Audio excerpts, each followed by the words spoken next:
Hello दोस्तों, कैसे हैं आप। उम्मीद है कि आप खैरियत से होंगे जी। आपके चैनल वगैरह वगैरह के साथ एक नया वीडियो लेके आया हूं और जो ट्यूटोरियल सीरीज है गिम्प की वो चल रही है और उसमें आज आपको मैं बताने जा रहा हूं लेयर्स के बारे में। तो लेयर्स को हम इस्तेमाल कैसे करते हैं गिम्प के अंदर और लेयर्स होती क्या हैं। तो ये ऐसा कंसेप्ट है कि जो है तो बिगिनर्स लेवल का, लेकिन ये लोगों को क्लियर नहीं हो पाता। तो मैं कोशिश करूंगा कि आप लोगों को ये कंसेप्ट क्लियर हो। तो इसके लिए आपको बड़ी तवज्जो के साथ इस वीडियो को देखना पड़ेगा। तो चलें जी, स्टार्ट करते हैं। अब जी लेयर्स अगर देखें तो यहाँ पे आपको ये लेयर्स आपको नजर आ रही हैं, लेकिन यहाँ पे आपको कोई न्यू लेयर का ऑप्शन नहीं आ रहा है, इस वजह से कि हमारे पास अभी सामने कुछ भी नहीं है। ठीक है जी, तो अभी मैं इसमें से न्यू कर लेता हूं। ठीक है, मैं यहां से न्यू करता हूं और मेरा यहाँ पे पेज की जो विड्थ है वो 333 है और हाइट 222 है, तो इट्स ओके। इसे मैं क्लिक करता हूं। देखें आपने जो ही यहाँ पे मैंने क्लिक किया तो यहाँ पे एक लेयर्स के खाने में, ठीक है, लेयर्स की उस जगह पे एक लेयर क्रिएट होगी जो कि बैकग्राउंड के नाम से क्रिएट होगी। जो ही आप नया पेज लेते हैं, न्यू पेज लेते हैं, उस पर कुछ बनाने के लिए, उस पर कुछ ड्रॉ करने के लिए, तो एकदम से एक न्यू लेयर क्रिएट हो जाती है बैकग्राउंड के नाम से। ठीक है जी, तो अब मैं क्या करता हूं, यहाँ पे एक निशान बना हुआ है आपको ये न्यू लेयर का, क्रिएट ए न्यू लेयर। तो यहाँ से क्रिएट ए न्यू लेयर कर सकता हूँ। आप यहाँ से भी कर सकते हैं और लेयर्स के अंदर जाके आप यहाँ से भी कर सकते हैं। ठीक है, और अगर आपको लेयर्स उसके अलावा आपको यहाँ पे भी मिलेंगी डॉकेबल डायलॉग बॉक्स में, यहाँ पे भी आपको जाके लेयर्स का जो डायलॉग बॉक्स है वो आपको जाके मिल जाएगा। ठीक है, तो ये 2-3 जगह हैं जहां से आप ये कर सकते हैं। और जो ही आप गिम्प खोलते हैं तो ये आपके सामने इसी तरीके से लेयर्स आपके सामने ही होंगी। अगर आपके सामने ना हो तो आप विंडोज में जाके और डॉकेबल डायलॉग्स में जाके लेयर्स को क्लिक करेंगे तो यहाँ पे आपके पास जो लेयर्स का जो डायलॉग बॉक्स है वो यहाँ पे अपीयर हो जाएगा। ठीक है जी, अब उसके बाद जी मैं न्यू लेयर करूंगा। न्यू लेयर पे मैं क्लिक करता हूँ।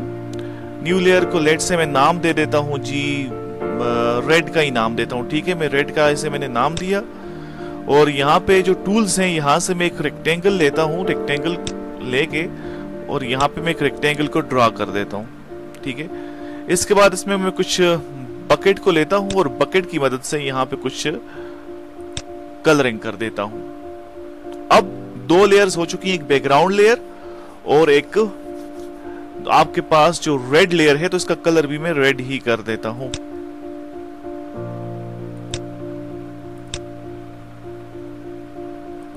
ये लीजिए, ठीक है, इसका कलर मैंने रेड कर दिया है। अब मैं एक और लेयर लेता हूं जी, न्यू लेयर यहां से लेता हूं मैं। ठीक है, और इसको मैं नाम दे देता हूं जी, किसका जी, ग्रीन का जी। ग्रीन को इसका मैंने नाम दे दिया है, इसे मैं ओके कर लेता हूं जी। ठीक है, और अब यहां से मैं क्या करता हूं जी, अगेन एक शेप लेता हूं। लेट से ये सर्कल लेता हूं, एलिप्स लेता हूं और इसे यहां पे ड्रॉ करता हूं। ठीक है, अगेन यहाँ से मैंने ग्रीन नाम दिया है तो यहाँ से मैं ग्रीन कलर को भी सिलेक्ट कर लेता हूँ। ठीक है, और ओके करता हूँ। बकेट को लेता हूँ। ठीक है, बकेट को मैंने लिया है और कलर जो है वो ग्रीन लिया है मैंने और यहाँ पे उसे मैं, ये देखिए, अब मेरे पास 3 लेयर्स बन चुकी हैं जी। एक बैकग्राउंड लेयर है, ठीक है, और एक आपके पास रेड लेयर है और एक आपके पास ग्रीन लेयर है। तो ये 3 लेयर्स आपके पास बन चुकी हैं। ठीक है, अब इसमें जो बैकग्राउंड लेयर होती है ये कंप्लीटली ओपेक होती है। मतलब ये कंप्लीटली ओपेक होती है, ये धुंधली होती है। ठीक है, ये बिल्कुल, ये जो लेयर होती है धुंधली होती है। अगर अब ये लेयर सबसे नीचे है, ठीक है, अब लेयर्स हैं कि ये तय है असल में। ठीक है, जैसे अगर आप किसी पेज को रखें और उस पेज के ऊपर आप लेयर रख लें शीशे की, तो शीशे के अंदर से आपको नजर आ सकता है। ठीक है, तो अगर वो बिल्कुल धुंधला शीशा हो, तो वो ब्लैक हो या धुंधला हो, तो आपको उसमें से नजर नहीं आएगा। तो ये जो बैकग्राउंड लेयर है ये इसी किस्म की होती है। अब इस लेयर को अगर मैं सबसे ऊपर लेके चला जाऊं, देखें तो अब बाकी मुझे कुछ भी नजर नहीं आएगा जी। ठीक है, अब इस लेयर को अगर मैं दरमियान में लेके, अब ये लेयर अगर मैं दरमियान में लेके चला जाऊं, ठीक है, अब ये लेयर रेड के ऊपर आ गई है। ठीक है, ये लेयर रेड के ऊपर आ गई और ये कंप्लीटली ओपेक है, तो इसके नीचे की चीज मुझे नजर नहीं आएगी, तो मुझे रेड लेयर नजर नहीं आ रही, रेड कलर नजर नहीं आ रहा। ठीक है, और अब इस लेयर को मैं सबसे नीचे लेके जाता हूं, देखें अब दोनों कलर्स अपीयर हो रहे हैं। अगर मैं इसे फिर ऊपर लेके वापस ऊपर लेके चला जाऊं, ठीक है, इसे मैं यहां से आपने इसे क्लिक करना है और इसे ऊपर ले जाके आप अब देखें कि दोनों लेयर्स के ऊपर आ गई है, तो आपको जो नीचे वाली दोनों लेयर्स हैं वो दोनों आपको दोनों ही नजर नहीं आएंगी।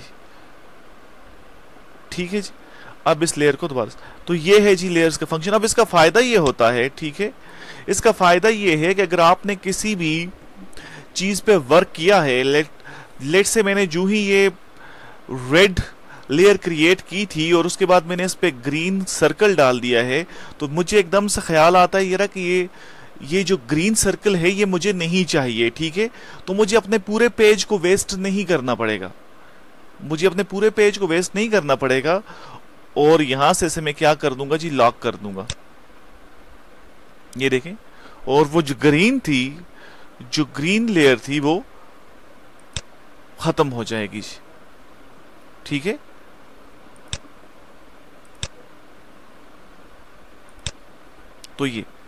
तो ये फायदा होता है लेयर्स का कि आपने अगर 6-7 किस्म के मुख्तलिफ काम किए हैं, मुख्तलिफ ड्राइंग्स आपने ड्रा की हैं, और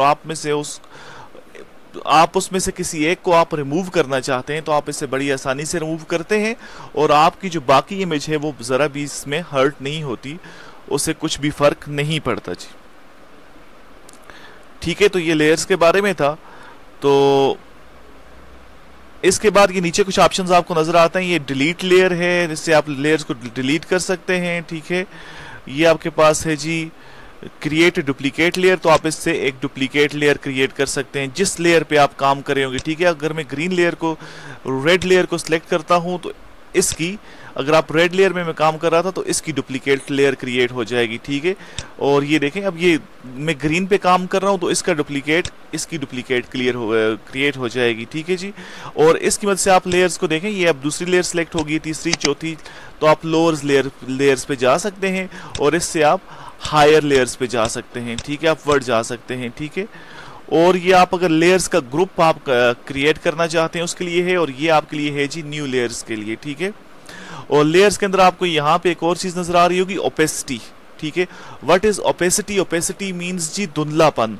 अगर आपकी ओपेसिटी जितनी ज्यादा होगी जिस लेयर की, तो उसके नीचे आपको नजर कुछ भी नहीं आएगा। ठीक है, मैं अब जो ये लेयर्स हैं जो मैंने डुप्लीकेट लेयर्स बनाई हैं उन्हें मैं खत्म करता हूँ। ठीक है,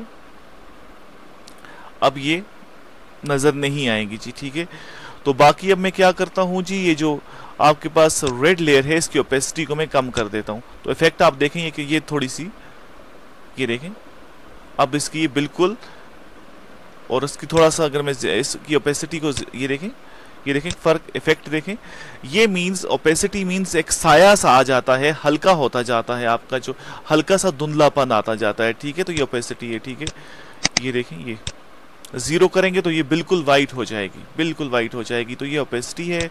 मोड्स हैं, ये मोड्स जो हैं, ये नॉर्मल मोड यहाँ पे आपको लिखा नजर आएगा, तो ये मोड्स के बारे में हम बाद में पढ़ेंगे। ठीक है, इसे हम बाद में देख लेंगे, और ये फिलहाल मेरी तरफ से इतना ही था जी। लेयर्स को अंडरस्टैंड अगर आपने किया है तो मेरे लिए तो बहुत अच्छी बात है। इसमें एक और चीज थी यहाँ पे, मुझे लगता है ये जी एंकर लेयर है, तो इसे मैं आपको अलग से बताऊंगा जी। इसमें मतलब इसके एंकर लेयर के इस्तेमाल से पहले आपको फ्लोटिंग लेयर में समझाऊंगा, और फ्लोटिंग लेयर के बाद जो है वो एंकर लेयर बनती है।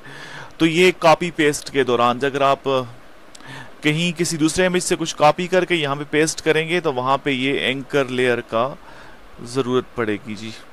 तो फिलहाल मेरी तरफ से इतना ही जी, गुड बाय।